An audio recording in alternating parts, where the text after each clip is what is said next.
लड़की कहे अरे तुम मेरे बाद, तुम मेरे बाद मोहब्बत को तरस जाओगे,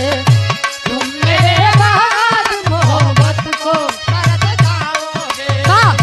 तुम मेरे बाद मोहब्बत को तरस जाओगे, यो मेरे बाद मोहब्बत को तरस जाओगे, तुम मेरे बाद मोहब्बत को तरस जाओगे, मोहब्बत को तरस जाओगे,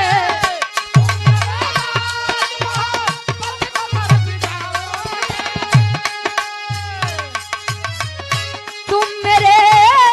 बाद मोहब्बत को तरस जाओगे। अजनबी शहर है, अजनबी शहर है, चाहत को तरस जाओगे, अजनबी शहर है, चाहत को तरस जाओगे, अजनबी शहर है, चाहत को, अजनबी शहर है, चाहत को तरस जाओगे। ई तमाला समझे खातिर, लेकिन एक लाइन आप लोगन से सवाल बा, पहले विराम में हमार